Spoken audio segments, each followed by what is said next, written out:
सदाचार, शौचाचार, स्नान, भस्म धारण, संध्या वंदन, प्रणव जप, गायत्री जप, दान, न्यायता, धनोपार्जन तथा अग्निहोत्र आदि की विधि एवं महिमा का वर्णन। ऋषियों ने कहा, सूत जी, अब आप शीघ्र ही हमें वह सदाचार सुनाइए जिससे विद्वान पुरुष पुण्य लोकों पर विजय पाता है। स्वर्ग प्रदान करने वाला धर्ममय आचार तथा नरक का कष्ट देने वाला अधर्ममय आचारों का भी वर्णन कीजिए। सूत जी बोले, सदाचार का पालन करने वाला विद्वान ब्राह्मण ही वास्तव में ब्राह्मण नाम धारण करने का अधिकारी है। जो केवल वेदोक्त आचार का पालन करने वाला एवं वेद का अभ्यासी है, उस ब्राह्मण की विप्र संज्ञा होती है। सदाचार, वेदाचार तथा विद्या, इनमें से एक एक गुण से ही युक्त होने पर उसे द्विज कहते हैं, जिसमें स्वल्प मात्रा में ही आचार का पालन देखा जाता है, जिसने वेदाध्ययन भी बहुत कम किया है तथा जो राजा का सेवक, पुरोहित, मंत्री आदि है, उसे क्षत्रिय ब्राह्मण कहते हैं। जो ब्राह्मण कृषि तथा वाणिज्य कर्म करने वाला है और कुछ कुछ ब्राह्मणोचित आचार का भी पालन करता है, वह वैश्य ब्राह्मण तथा जो स्वयं ही खेत जोतता, हल चलाता है, उसे शूद्र ब्राह्मण कहा गया है। जो दूसरों के दोष देखने वाला और परद्रोही है, उसे चांडाल द्विज कहते हैं। इसी तरह क्षत्रियों में भी जो पृथ्वी का पालन करता है, वह राजा है। दूसरे लोग राजत्वहीन क्षत्रिय माने गए हैं। वैश्यों में भी जो धान्य आदि वस्तुओं का क्रय विक्रय करता है, वह वैश्य कहलाता है। दूसरों को वणिक कहते हैं। जो ब्राह्मणों, क्षत्रियों तथा वैश्यों की सेवा में लगा रहता है, वही वास्तव में शूद्र कहलाता है। जो शूद्र हल जोतने का काम करता है, उसे वृषल समझना चाहिए। सेवा, शिल्प और कर्षण से भिन्न वृत्ति का आश्रय लेने वाले शूद्र दस्यु कहलाते हैं। इन सभी वर्णों के मनुष्यों को चाहिए कि वे ब्रह्म मुहूर्त में उठकर पूर्वाभिमुख मतलब पूर्व की ओर मुख करके हो सबसे पहले देवताओं का, फिर धर्म का, अर्थ का, उसकी प्राप्ति के लिए उठाए जाने वाले क्लेशों का तथा आय और व्यय का भी चिंतन करे। रात के पिछले पहर को उषा काल जानना चाहिए। उस अंतिम पहर का जो आधा या मध्य भाग है, उसे संधि कहते हैं। उस संधि काल में उठकर द्विजों को मलमूत्र आदि का त्याग करना चाहिए। घर से दूर जाकर बाहर से अपने शरीर को ढके रखकर दिन में उत्तराभिमुख बैठकर, उत्तर की ओर मुख करके बैठे और बैठकर मल मूत्र का त्याग करे। यदि उत्तराभिमुख बैठने में भी कोई रुकावट हो तो दूसरी दिशा की ओर मुख करके बैठे। जल, अग्नि, ब्राह्मण आदि तथा देवताओं का सामना बचाकर बैठे। मल त्याग करके उठने पर फिर उस मल को न देखे। तदनंतर जलाशय से बाहर निकाले उस जल से ही गुदा की शुद्धि करे अथवा देवताओं, पितरों तथा ऋषियों के तीर्थों में उतरे बिना ही प्राप्त हुए जल से शुद्धि करनी चाहिए। गुदा में 7, 5 या 3 बार मिट्टी लगाकर उसे धोकर शुद्ध करें। लिंग में कंकड़ों के फल के बराबर मिट्टी लेकर लगाएं और उसे धो दें, परंतु गुदा में लगाने के लिए एक पसर मिट्टी की आवश्यकता होती है। लिंग और गुदा की शुद्धि के पश्चात उठकर अन्यत्र जाएं और हाथ पैरों की शुद्धि करके 8 बार कुल्ला करें।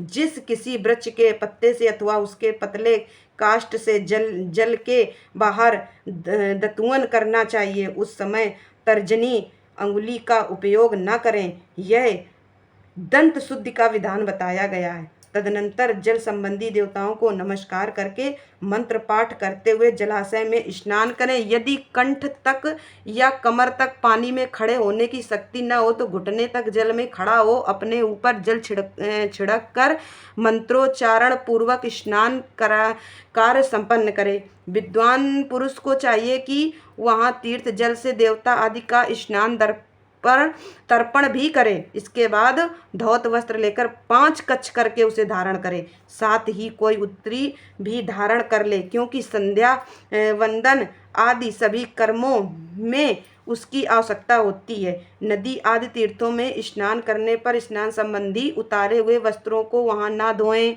स्नान के पश्चात विद्वान पुरुष भीगे हुए वस्त्र को बावड़ी में कुएं के पास अथवा घर आदि में ले जाएं और वहां पत्थर पर, लकड़ी आदि पर, जल में या स्थल में अच्छी तरह धोकर उस वस्त्र को निचोड़ें।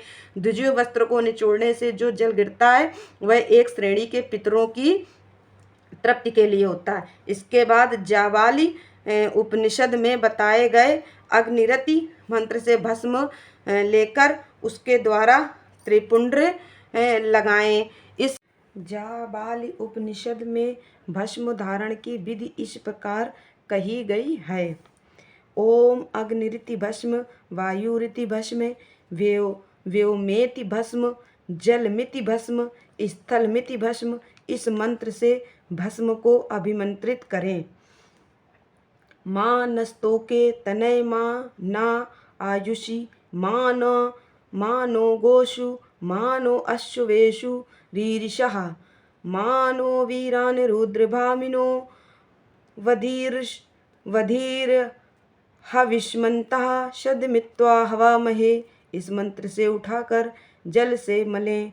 तत्पश्चात त्रयायुषम जमदग्ने कश्यपस्य, त्रयायुषम यद्देवेषु, त्रयायुषम तन्नो अस्तु, त्रयायुषम इत्यादि मंत्र से मस्तक, ललाट, वक्षा स्थल और कंधों पर त्रिपुंड्र करें। त्रयायुषम जगत जमदग्ने कश्यपस्य, त्रयायुषम यद्देवेषु, त्रयायुषम तन्नो अस्तु, त्रयायुषम तथा त्र्यंबकम यजामहे सुगंधिम पुष्टिवर्धनम उर्वारुकमिव वंदनान मृत्योर्मूर्छिये मामृतात्। इन दोनों मंत्रों को 3-3 बार पढ़ते हुए 3 रेखाएं खींचें। इस विधि का पालन न किया जाए, इसके पूर्व ही यदि जल में भस्म गिर जाए तो गिराने वाला नरक में जाता है। आपोहिष्ठा इत्यादि मंत्र से पाप शांति के लिए सिर पर जल छिड़कें तथा यस्य छहाय इस मंत्र को पढ़कर पैर पर जल छिड़कें। इसे संधि प्रोक्षण कहते हैं। आपोहिष्ठा इत्यादि मंत्र में 3 ऋचाएँ हैं और प्रत्येक ऋचा में गायत्री छंद के 3-3 चरण हैं। इनमें से प्रथम ऋचा के 3 चरणों का पाठ करते हुए क्रमशः पैर, मस्तक और हृदय में जल छिड़कें। दूसरी ऋचा के 3 चरणों को पढ़कर क्रमशः मस्तक, हृदय और पैर में जल छिड़के तथा तीसरी ऋचा के 3 चरणों का पाठ करते हुए क्रमशः हृदय और पैर और मस्तक का जल से प्रोक्षण करें। इसे विद्वान पुरुष मंत्र स्नान मानते हैं। किसी अपवित्र वस्तु से किंचित स्पर्श हो जाने पर, अपना स्वास्थ्य ठीक न रहने पर, राजा और राष्ट्र पर भय उपस्थित होने पर तथा यात्रा काल में जल की उपलब्धि न होने की व्यवस्था आ जाने पर मंत्र स्नान करना चाहिए। प्रातःकाल सूर्यश्च मां मनुश्च इत्यादि सूर्यानुवाक से तथा सायंकाल अग्निश्च मां मनुयुश्च इत्यादि अग्नि संबंधी अनुवाक से जल का आचमन करके पुनः जल से अपने अंगों का प्रोक्षण करें। मध्याह्न काल में भी आपः पुनन्तु इस मंत्र से आचमन करके पूर्व व्रत प्रोक्षण या मार्जन करना चाहिए। प्रातःकाल की संध्योपासना में गायत्री मंत्र का जप करके 3 बार ऊपर की ओर सूर्य देव को अर्घ देने चाहिए। ब्राह्मणों मध्यकाल में गायत्री मंत्र के उच्चारण पूर्वक सूर्य को एक ही अर्घ देना चाहिए। फिर सायंकाल आने पर पश्चिम की ओर मुख करके बैठ जाएं और पृथ्वी पर ही सूर्य के लिए अर्घ दें, ऊपर की ओर नहीं। प्रातःकाल और मध्याह्न के समय अंजलि में अर्घ जल लेकर अंगुलियों की ओर से सूर्य देव के लिए अर्घ दें। फिर अंगुलियों के छिद्र से ढलते हुए सूर्य को देखें तथा उनके लिए स्वतः प्रदक्षिणा करके शुद्ध आचमन करें। सायंकाल में सूर्यास्त से 2 घड़ी पहले ही हुई संध्या सफल होती है, क्योंकि वह सायं संध्या का समय नहीं है। ठीक समय पर संध्या करनी चाहिए, ऐसी शास्त्र की आज्ञा है। यदि संध्योपासना किए बिना दिन बीत जाए तो प्रत्येक समय के लिए क्रमशः प्रायश्चित करना चाहिए। यदि एक दिन बीते तो प्रत्येक बीते हुए संध्या काल के लिए नित्य नियम के अतिरिक्त 100 गायत्री मंत्र का अधिक जप करें। यदि नित्य कर्म के लुप्त हुए 10 दिन से अधिक बीत जाएं तो उसके प्रायश्चित रूप में 1,00,000 गायत्री का जप करना चाहिए। यदि 1 मास तक नित्य कर्म छूट जाए तो पुनः अपना उपनयन संस्कार कराएं। अर्थ सिद्धि के ईश, गौरी, कार्तिकेय, विष्णु, ब्रह्मा, चंद्रमा और यम का तथा ऐसे ही अन्य देवताओं का भी शुद्ध जल से तर्पण करें। फिर तर्पण कर्म को ब्रह्मार्पण करके शुद्ध आचमन करें। तीर्थ के दक्षिण प्रशस्त मठ में, मंत्रालय में, देवालय में, घर में अथवा अन्य किसी नियत स्थान में आसन पर स्थिरता पूर्वक बैठकर विद्वान पुरुष अपनी बुद्धि को स्थिर करे और संपूर्ण देवताओं को नमस्कार करके पहले प्रणव का जप करने के पश्चात गायत्री मंत्र की आवृत्ति करें। प्रणव के आ और उ और माँ, इन तीनों अक्षरों से जीव और ब्रह्मा की एकता का प्रतिपादन होता है। इस बात को जानकर प्रणव ओम का जप करना चाहिए। जप काल में यह भावना करनी चाहिए कि हम तीनों लोकों की सृष्टि करने वाले ब्रह्मा, पालन करने वाले विष्णु तथा संहार करने वाले रुद्र की, जो स्वयं प्रकाश चिन्मय है, उपासना करते हैं। यह ब्रह्म स्वरूप ओमकार हमारी कर्मेंद्रियों और ज्ञानेंद्रियों वृत्तियों को, मन की वृत्तियों को तथा बुद्धि वृत्तियों को सदा भोग और मोक्ष प्रदान करने वाले धर्म एवं ज्ञान की ओर प्रेरित करें। प्रणव के इस अर्थ का बुद्धि के द्वारा चिंतन करता हुआ जो इसका जप करता वह निश्चय ही ब्रह्म को प्राप्त कर लेता है अथवा अर्थानुसंधान के बिना भी प्रणव का नित्य जप करना चाहिए। इसे ब्राह्मणत्विक की पूर्ति होती है। ब्राह्मणत्व की पूर्ति के लिए श्रेष्ठ ब्राह्मण को प्रतिदिन प्रातःकाल 1 सहस्त्र गायत्री मंत्र का जप करना चाहिए। मध्याह्न काल में 100 बार और सायं काल में 28 बार जप की विधि है। अन्य वर्ण के लोगों को अर्थात क्षत्रिय और वैश्यों को तीनों संध्याओं के समय यथासाध्य गायत्री जप करना चाहिए। शरीर के भीतर मूलाधार, स्वाधिष्ठान, मणिपुर, अनाहत, आज्ञा और सहस्त्रार ये 6 चक्र हैं। इनमें मूलाधार से लेकर सहस्त्रार तक 6 स्थानों में क्रमशः विद्येश्वर, ब्रह्मा, विष्णु, ईश, जीवात्मा और परमेश्वर स्थित हैं। इन सब में ब्रह्म बुद्धि करके इनकी एकता का निश्चय करें और वह ब्रह्मा मैं हूँ ऐसी भावना पूर्वक प्रत्येक श्वास के साथ सोहोम का जप करें। उन्हीं विदेश्वर आदि की ब्रह्मा रंध्र आदि में तथा इस शरीर से बाहर भी भावना करें। प्रकृति के विकारभूत महत्व से लेकर पंचभूत पर्यंत तत्वों से बना हुआ जो शरीर है, ऐसे सहस्त्रों शरीरों का एक एक अजब का गायत्री के जप से एक एक के क्रम से अतिक्रमण करके जीवों को धीरे धीरे परमात्मा से संयुक्त करें। यह जप का तत्व बताया गया है। 100 अथवा 28 मंत्रों के जप से उतने ही शरीरों का अतिक्रमण होता है। इस प्रकार जो मंत्रों का जप है, इसी को आदि क्रम से वास्तविक जप जानना चाहिए। सहस्त्र बार किया हुआ जप ब्रह्मालोक प्रदान करने वाला होता है, ऐसा जानना चाहिए। 100 बार किया हुआ जप इंद्र पद की प्राप्ति कराने वाला माना गया है।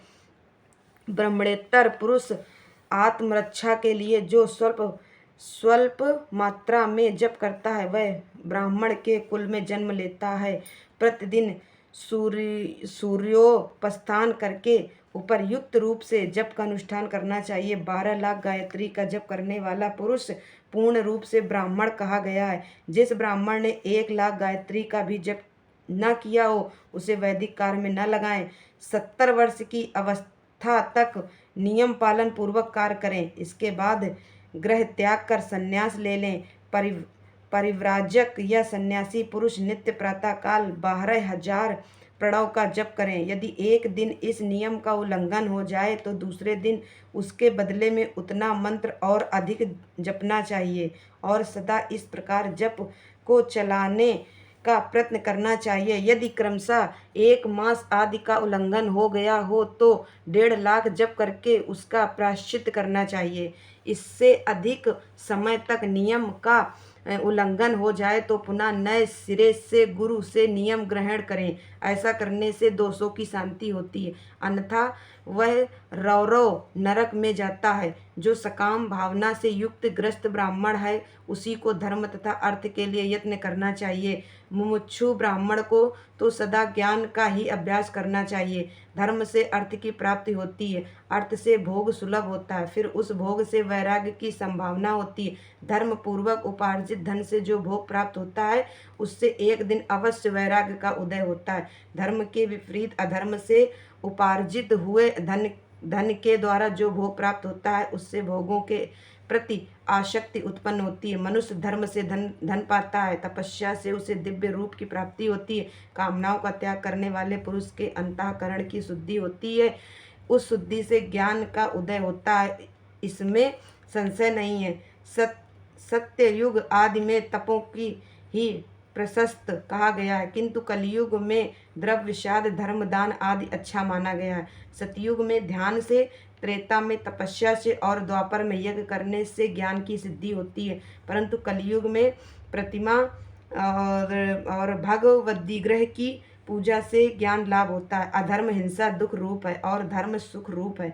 अधर्म से मनुष्य दुख पाता है और धर्म से वह सुख एवं अभ्युदय का भागी होता है। दुराचार से दुख प्राप्त होता है और सदाचार से सुख, अतः भोग और मोक्ष की सिद्धि के लिए धर्म का उपार्जन करना चाहिए। जिसके घर में कम से कम 4 मनुष्य हैं, ऐसे कुटुंबी ब्राह्मणों को जो 100 वर्ष के लिए जीविका जीवन निर्वाहक सामग्री देता है, उसके लिए वह दान ब्रह्मलोक की प्राप्ति कराने वाला होता है। यह सहस्त्र चांद्रायण व्रत का अनुष्ठान ब्रह्मलोकदायक माना गया है। जो क्षत्रिय 1 सहस्त्र कुटुंब को जीविका और आवास देता है उसका वह कर्म इंद्रलोक की प्राप्ति कराने वाला होता है।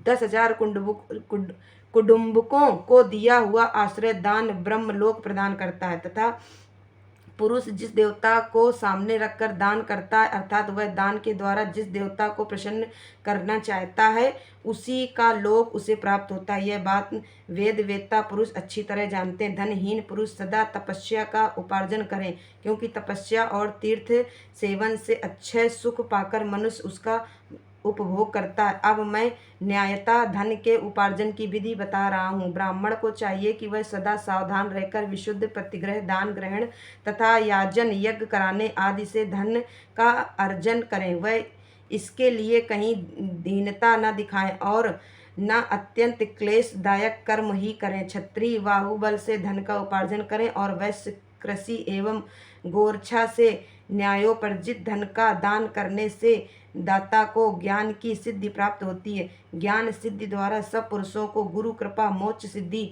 सुलभ होती है। मोक्ष से स्वरूप की सिद्धि और ब्रह्म रूप स्थित प्राप्त होती है, जिससे मुक्त पुरुष परमानंद का अनुभव करता है। ग्रस्त पुरुष को चाहिए कि वह धन धान्य आदि सब वस्तुओं का दान करे। वह त्रसा निवृत्ति के लिए जल तथा क्षुधा रूपी रोग की शांति के लिए सदा अन्न का दान करे। खेत, धान्य, कच्चा अन्न तथा भक्ष्य, भोज्य, लेहा और चोष, ये 4 प्रकार के सिद्ध अन्न दान करने चाहिए। जिसके अन्न को खाकर मनुष्य जब तक कथा श्रवण आदि सधर्म का पालन करता है, उतने समय तक उसके लिए हुए पुण्य फल का आधा भाग दाता को मिल जाता है। इसमें संशय नहीं है। दान देने वाला पुरुष दान में प्राप्त हुई वस्तु का दान तथा तपस्या करके अपने प्रतिग्रह जनित पाप की शुद्धि कर ले, अन्यथा उसे रौरव नरक में गिरना पड़ता है। अपने धन के 3 भाग करें, 1 भाग धर्म के लिए, दूसरा भाग वृद्धि के लिए तथा तीसरा भाग अपने उपभोग के लिए। नित्य, नैमित्तिक और काम, ये तीनों प्रकार के कर्म धर्मार्थ रखे हुए धन से करें। साधक को चाहिए कि वह वृद्धि के लिए रखे हुए धन से ऐसा व्यापार करे जिससे उस धन की वृद्धि हो तथा उपभोग के लिए रक्षित धन से हितकारक परिमित एवं पवित्र भोग भोगे। खेती से पैदा किए हुए धन का 10वां अंश दान कर दें, इससे पाप की शुद्धि होती है। शेष धन से धर्म वृद्धि एवं उपभोग करें, अन्यथा वह रौरव नरक में पड़ता है अथवा उसकी बुद्धि पाप पूर्ण हो जाती है या खेती ही चौपट हो जाती है। वृद्धि के लिए किए गए व्यापार में प्राप्त हुए धन का 6वां भाग दान कर देने योग्य है। बुद्धिमान पुरुष अवश्य उसका दान कर दें। विद्वान को चाहिए कि वह दूसरों के दोषों का बखान न करे। ब्राह्मणों, दोषवश दूसरों के सुने या देखे हुए छिद्र को भी प्रकट न करें। विद्वान पुरुष ऐसी बात न कहे जो समस्त प्राणियों के हृदय में रोष पैदा करने वाली हो। ऐश्वर्य की सिद्धि के लिए दोनों संध्याओं के समय अग्निहोत्र कर्म अवश्य करें। जो दोनों समय अग्निहोत्र करने में असमर्थ हों, वह एक ही समय सूर्य और अग्नि को विधि पूर्वक दी हुई आहुति से संतुष्ट करें। चावल, धान्य, घी, फल कंद तथा हविष्य इनके द्वारा विधि पूर्वक स्थाली पाक बनाएं तथा यथोचित रीति से सूर्य और अग्नि को अर्पित करें। यदि हविष्य का अभाव हो तो प्रधान होम मात्र करें। सदा सुरक्षित रहने वाली अग्नि को विद्वान पुरुष अजस्त्र की संज्ञा देते हैं अथवा संध्या काल में जप मात्र या सूर्य की वंदना मात्र कर लें। आत्मज्ञान की इच्छा वाले तथा धनार्थी पुरुषों को भी इस प्रकार विधिवत उपासना करनी चाहिए।